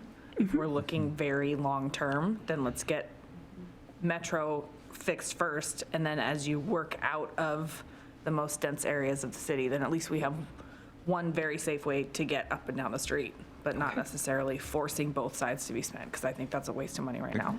Like Squawk Mountain is all residential, so it'd probably be fine with sidewalk on one side of the road. But where there are businesses and other things, and it's probably on both sides. Okay. There's also a concept here that we haven't talked about that has to do with a hierarchy of sidewalks, and so it's kind of what you're talking about. It's like maybe at the very lowest level, there would be areas where you would never consider sidewalks. So that would be, for example, like a freeway. So that's just, you don't want any pedestrians there. That's pretty obvious. And then the next step up might be where you would just have limited sidewalks. Maybe it's one side of the street, kind of what you're talking about. And then there's the next level up is where you'd have sidewalks on both sides of the street. And then the next level up from that, I think you mentioned this, Tom, is maybe you have very high density, high levels of pedestrian use where you want more than just sidewalks on both sides of the street. You really want to have wider sidewalks. Maybe that's in downtown. Maybe that's on Sunset and Front in that area. And that's where that becomes more of a pedestrian place. So you don't necessarily talk about sidewalks the same way. You have like I said, a hierarchy, a level of sidewalks that's appropriate to where they should belong in the city. And so we can work on that if that idea has any traction, makes any sense to you folks. Yeah, I think that idea makes sense. And then the other thing I'd suggest is so there's the word sidewalk, and sidewalk sort of, concrete, curbing, blah, blah, blah. But there's also this idea, I think, mentioned in public comment earlier by Dave, is this part of a bike network? Is it part of a non-motorized, beautiful, stroll through the woods, et cetera, et cetera? So if you're creating a safe and accessible, well, accessible is also a hard word, but if you're creating a safe pedestrian environment, then it may not look like your standard sidewalk, but that connectivity is there and people feel like I can go on it, I could send my child on it. It's what I mean? It's creating that kind of ambiance, and I think that's something we should also consider as part of the vibe around connectivity. There's nothing less rewarding than building sidewalks per some standard that no one ever uses. Yeah. Is kind of where you're going. Yeah. Mm-hmm. Okay. Anybody else? Anybody else?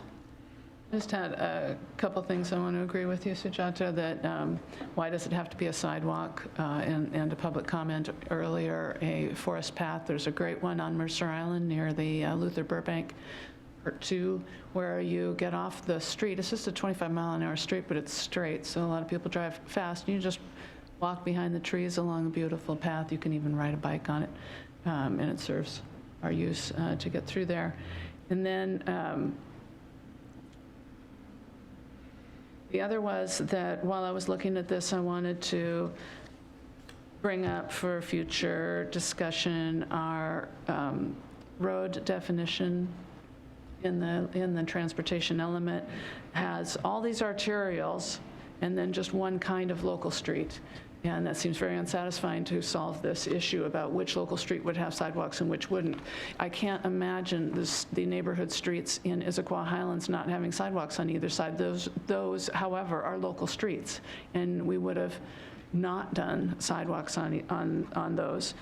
So anyway, I think expanding on the different types of local streets would allow for some more flexibility. And then the last thing I want to say about this, because it's I think where it goes, is that in Issaquah's past, a lot of these roads were arterials because they were intended for us to get from one place to another, and so we called them arterials and collectors and all these kinds of things. But I hope that many of these arterials will become local streets because they're now going to be in a dense part of town rather than just a mechanism to get from one place to another for future consideration.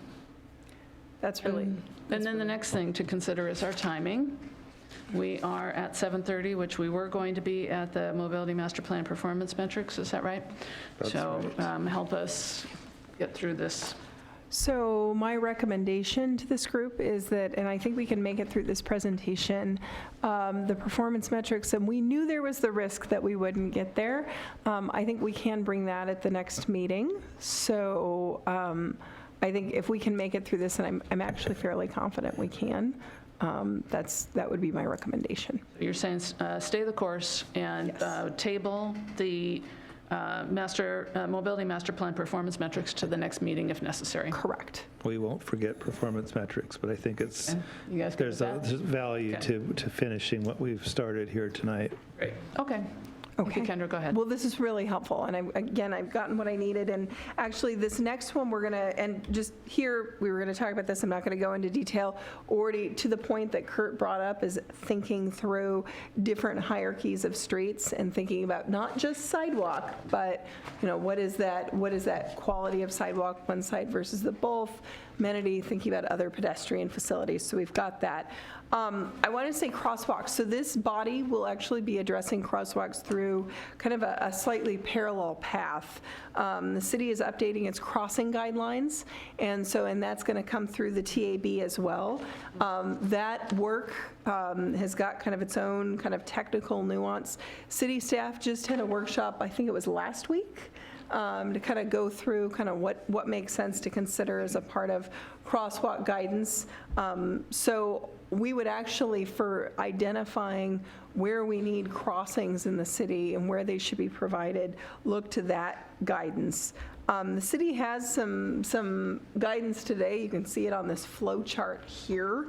Yeah, it's kind of crazy. I hear some gasping for that, but it's actually really helpful. It kind of looks at a location. It thinks about what is the demand to cross, and then what are the street characteristics, and what is the type of crossing treatment that's safe to provide.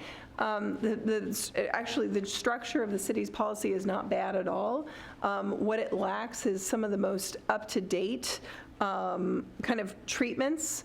It doesn't have some of the most modern treatments that have been identified since and developed since the city identified its policy. So I just wanted to make sure that the TAB was comfortable with that generally being addressed through this separate process, and that we'll be folding it into the MMP.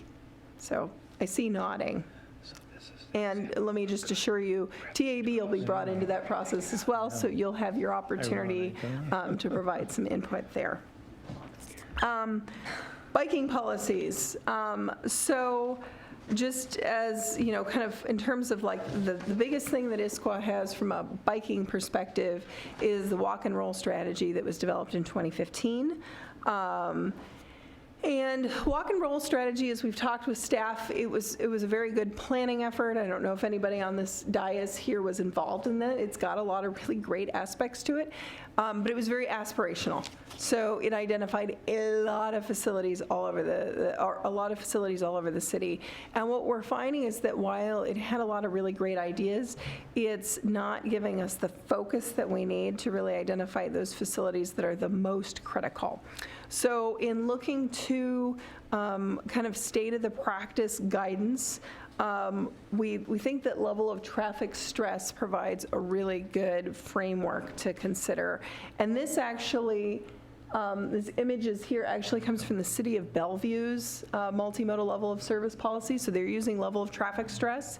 And essentially, they're using it to say, all right, we want to think about, rather than thinking about, is it a bike lane? Is it a parallel running trail? Is it a sharrow or shared facility? What they think about is, who are we trying to cater to? So when we think about cyclists, we've got them in kind of these 4 general categories. The most beginner level is what we call interested and concerned, but really what you need to think about when you think about this is me cycling with my 6-year-old. And what am I comfortable bringing my 6-year-old on? And really, I need something that's very protected. I'm not willing to mingle with traffic. I want to be as far away from that as possible. It has to be the most all ages, all abilities friendly facility you can consider. As you move through your levels, when I'm not with my 6-year-old, I'm still a fairly timid cyclist. And so I'm kind of an LTS too. It's kind of like I'll be in the bike lane, but only if it's on kind of a quieter street. If it's a busier street, I really need some level of major buffering to make me comfortable using it. LTS 3 is your more experienced, enthusiastic kind of riders. If you have a typical bike commuter that's not completely kamikaze crazy, but pretty comfortable with riding on your busier streets as long as there's reasonable protection. That's kind of that group. And then we got our strong and fearless, and we don't tend to plan for this group as well because they'd bike on the freeway if we'd let them. So these tend to be your guys and gals that are wearing spandex. They're comfortable biking in January out in the rain. More power to them. But that represents roughly 1% to 3% of our population. So what is really powerful about level of traffic stress is what it takes into account is it takes into the speed of the roadway, posted speed. You're going to have to stay by the microphone for our TV viewers. Sorry about that. I will just point. I'll try to use my arrow a little bit here. That works well.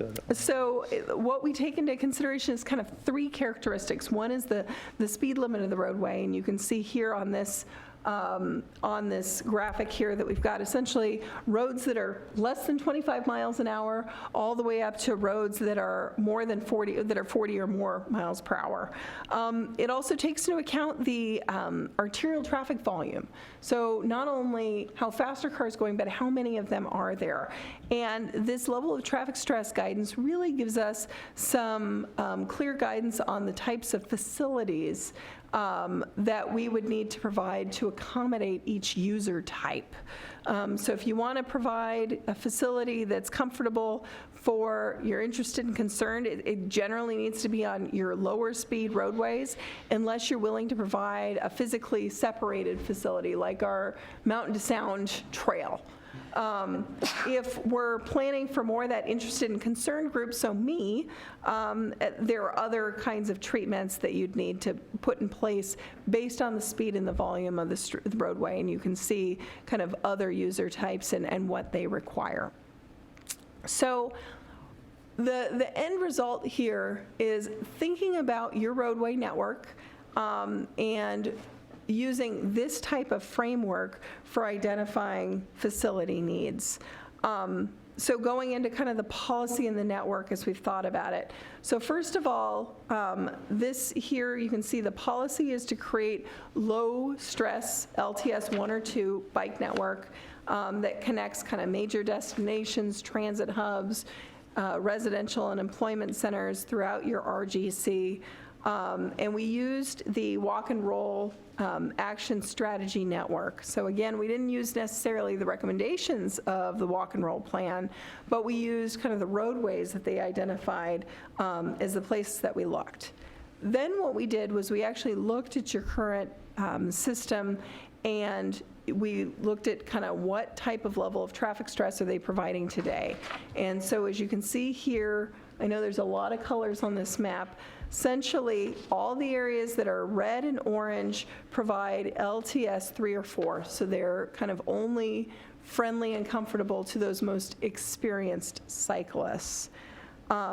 So if we were going to go with the policy that we just brought up, that we're trying to provide LTS 1 or 2 facilities throughout this network, anywhere that's red and orange on this, we'd be looking to provide bikeway investments. And so the questions that we have for TAB are several. One, is the walk and roll action strategy network the right network? 2, is LTS the right goal, or 1 and 2 the right goal, or is this maybe a bit lofty and aspirational, i.e. too costly? And then generally, do we feel like this LTS assessment is kind of capturing the right things? I will say it doesn't yet consider grade, and I know that's something that we might want to think about in Issaquah. So wanted to just kind of get some guidance in this area. I'll say that we had a few of us talk about bicycling the other day, and maybe Tom or Sujata would like to say something now about the things that you thought about in this regard. Oh, is that referring to the algorithm? Yeah, no, or just providing some of your feedback in this context so that the Kendra could tabulate it. I think on some of the major, so part of what we were talking about the other day was having in the central, or the Central Issaquah, the new area, about being able to bike there as a destination and being able to move around on a bike and not having to have a car, and how to get people out of car, bike around that area, and being able to feel, if we're looking down the road, that what a great place to be, because you could actually bike and use your bike to get around in that central area. In that area, for example, an LTS2 might be more desirable. On a place like Gilman Boulevard, if you're commuting, maybe that would be an LTS3. So I think certain streets might be an LTS3 versus others would be a 1 and a 2. Jutta, did you have? And one of the things we were thinking about with the Action Priority Network was this idea where if you have sort of these, back to that idea of connectivity, so if you have long stretches of sort of the level 1 and 2, and then all of a sudden there's a segment of this red that's sort of essentially blocking your way into central Issaquah, is there a way to prioritize resources to get that entire line to go green so people, Like a missing link. yeah, essentially, kind of that level of stress 1 and 2 missing link that could create really nice connectivity for users to get all the way into central Issaquah. And then one of the things, Emma, I don't know if you want to talk about the safety that you had mentioned.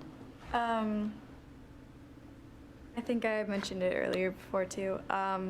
Just like keeping in mind the level of traffic and the level of congestion also affects like the safety of these roads. And so focusing on the roads that have had collisions and have had more complaints also, along with the L4s. I think also we're looking at the connectivity between this area and then the newer area of Issaquah, the redevelopment on that side, and how to get back and forth on a bike or walking in a comfortable way. And then having the connectivity going through. And to this, I would add that we're talking about the things we want to make sure we prioritize, and then on the other hand, the things that we might not have to prioritize. Something occurs to me, and I'd appreciate Tom thinking with me as I say this. On the walk and roll priority corridors and then the LTS bike priority corridors, we have these red lines running out Hobart Road to the edge of the city limits. We have them running out SR 900 past Tallis to the edge of city limits as 2 examples of roads that aren't connecting us to a destination. They're just taking you out to the edge. And I know that if I were going on SR 900 and I had a bike facility out there, I would just turn around at the end of the city limits and go back again. Now, is that worth our investment? Because it is a very dangerous road and we have no control beyond that. Same going for Hobart. If there was a way to identify what those are, the policy says to connect centers of employment or residential. So if you connected to Tallis, but maybe not beyond, if it's not planned to have density out there, which we aren't, that's single-family estates and very low density planned after that. Yeah.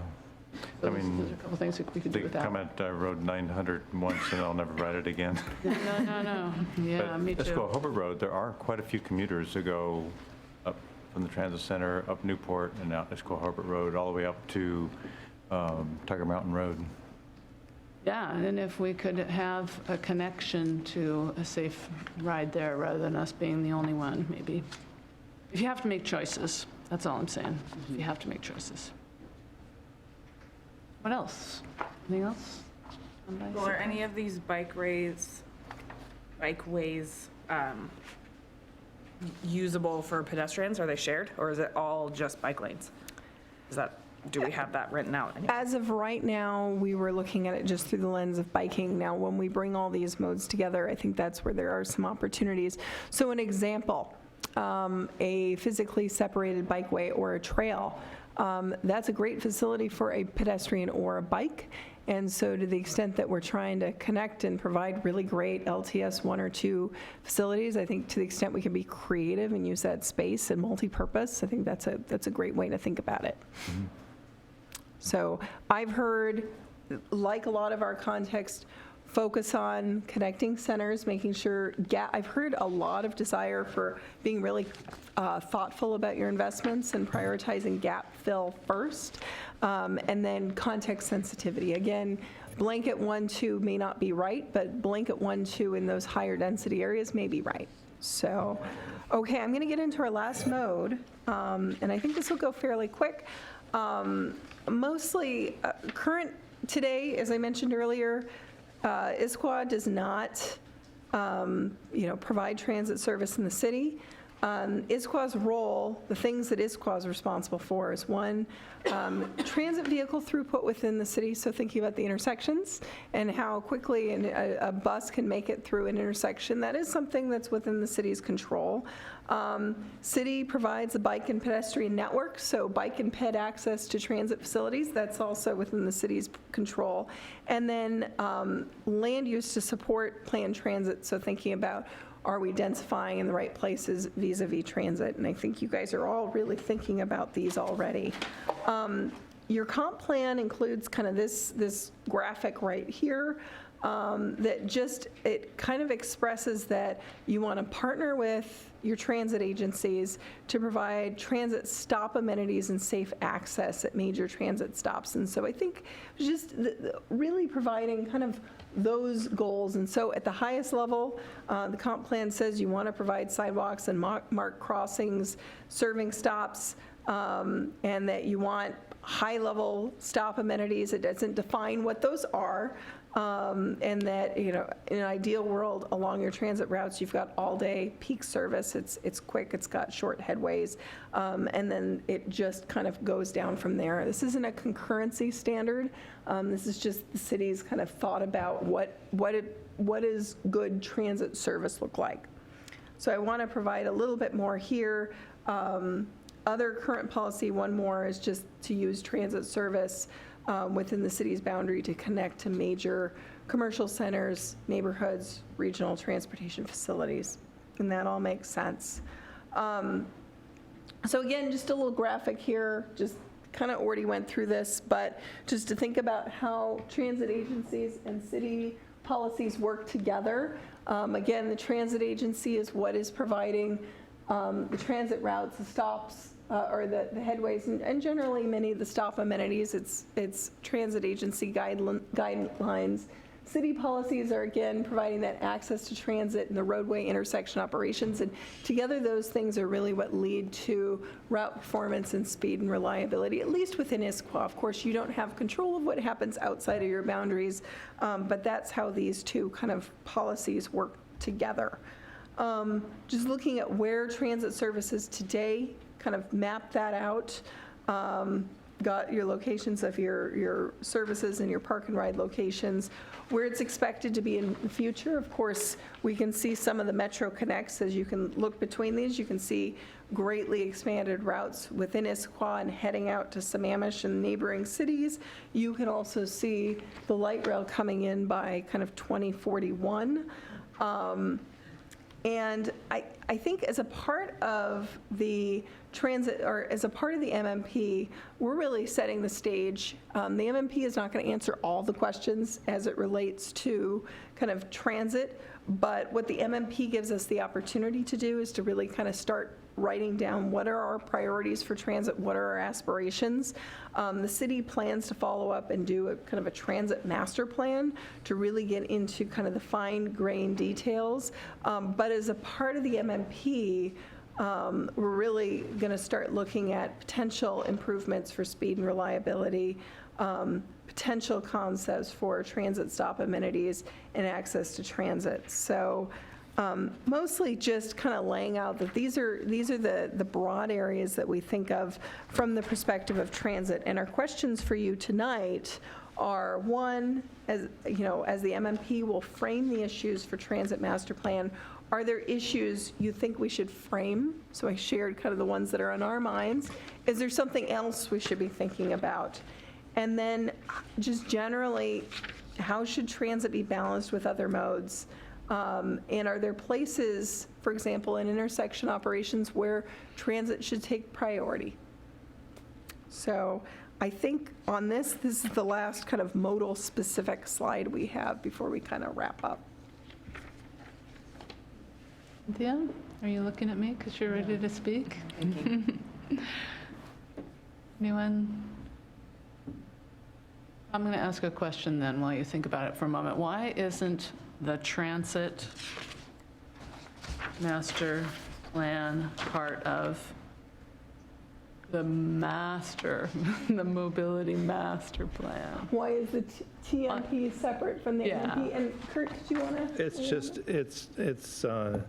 It's just time and time mostly, and wanting to get a start on the master plan now. We know that the transit element of the more detailed transit element of the master plan is very important. So it's one of the things that we're going to go to work on with all of your help immediately after we get the bones, the structure of the mobility master plan completed and adopted. So I think and it's time and money, to be honest. And so we have the time and money to complete this work now in the master plan. And we know that there's additional work that needs to get done in the future on more detailed work on transit. So that's why we've set it up this way. So it's not like we've forgotten about it. It's not like we don't think it's important. It's not like we're ignoring it. It's just, I think at this part in the master plan, what we need to do with your help is define what our focus on transit should be and where transit fits into the overall transportation getting around in Issaquah. And then I have another question about packet material, and that is the Future Transit Network 2040, and these very specific routes, even with route numbers, it looks like. Where did this come from? Metro Connects. So, and that's how they referred to them. We probably don't need to, I mean, these 4-digit numbers, that's kind of what they're internally looked at as a part of Metro Connects. Metro Connects, a big piece of it is expanding out its rapid ride network. These have different characteristics, but just to give you a sense of this is where they're contemplating connecting to. I wonder if we need to look at transit as third in importance only because we're focusing on trying to get people out of Issaquah and then back into Issaquah and not necessarily moving them around all day. I mean, yes, we are moving them around all day, but when I think transit, I'm thinking people that are trying to get out of town, that don't want to drive their vehicle. So I wonder, as far as the city is concerned, if it needs to be third on the list of moving people around, because we really want to focus on getting the people that are physically in town moved around first. And people that are taking transit, I'm hoping, are maybe walking a little bit to their car and then, again, trying to get around in town after peak traffic or maybe the tail end of it. But I'm wondering if that's a priority that we need to state somewhere. Anybody else? Bobby? I have no idea if this is feasible or probable at all, but is there a way to incorporate Issaquah School District's busing as well into this? That's a really good question. That is a good question. It does affect a lot. Yes. Absolutely. Lined up behind those big yellow school buses. They put, Issaquah School District, I know, puts millions of miles on its buses per year, not individual buses, but collectively the fleet's driving a lot. That's a good question is to think about. So let me just table that for right now. But I think when you think of transit performance and who we're prioritizing, you're generally thinking about high occupant vehicles, which you're not as concerned about who's operating that high occupant vehicle, whether it's the transit agency or the school district. Okay. I guess the other question is the area develops as if there'd be at least one local circulator bus. It'd be just a local Issaquah bus as opposed to a commuter bus that's going from here to Bellevue to Seattle to Northgate. I think that's in the plan. And I think that's another one, good one. I think So I think to Kurt's point, we recognize we probably can't get into this level of detail. And to be quite frank with you, most communities that do transit master plans do follow them up after their MMP equivalent. So Kirkland took that approach, Everett took that approach, and they said, let's figure out our basic network, let's commit to where we want to grow, and then let's then advocate to the transit agency. This is, the types of investments we want and how we're willing to reinforce that. And I think as a part of that, I think the interesting dynamic here, I think the school district is an interesting avenue. I think your idea of a circulator is I think Metro only interesting. plans out 5 years for their service plan because things change so much, so they kind of modify it or change it over a 5-year outlook. I can see them not having a 5-year plan yet until this is really developed, until they figure out what could happen. But the thing I always advocate to communities is Metro, I actually compliment them as an agency. I think they do a lot. I mean, they're one of the biggest busing agencies in the country, one of the more successful ones. But the staff that work at Metro, they're looking countywide. It's really hard to kind of dial down on issues, so they really do look to communities to provide that input, so. I have just a couple things to enforce what you guys are saying, and I actually would like to push it just a little further, and that is that what you were saying, Stephanie, our transit, we think of it as the thing that gets people from here to Seattle or Bellevue. And that is so entirely unsatisfying to me that it's a frustration that we can't have because of this odd relationship that just wants to move our people from here to a job somewhere else, when what we want is people to be able to get to their jobs here in Issaquah, or get to school here in Issaquah, or get around Issaquah. We have a local circulator bus that only runs from like 10 in the morning till 4 in the afternoon, and it goes one direction, and who could ever use it? It's ridiculous. If we're going to get people off the roads, we have to have local bus transit. And then how could we table it too much and still be able to challenge that need to get around in a vehicle? If we're going to say you're not going to get around in a single occupant vehicle, we better be ready to say you're going to get around in a bus or a transit vehicle. And I like what Metro's doing with the smaller vehicle on-demand services, and I hope that they'll bring them here. And again, I wanted to emphasize somewhere in our policy that we want to better serve schools, because of the school buses don't serve all the needs of all students. Students stay after. Students are ambitious. Students have sports or clubs and things, and they need other options. And then our local employers, we have large employers here. Why can't I take a bus from my home to Costco? How come I can't do that? So I think something we can do as a part of this MMP is establish policy framework for transit.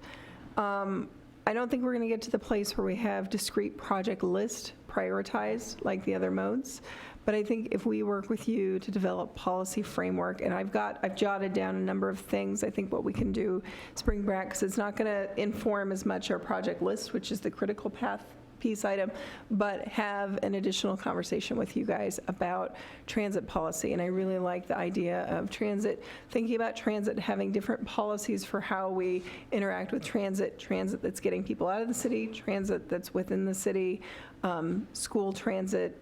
The other that we didn't talk about is kind of first, last mile connections.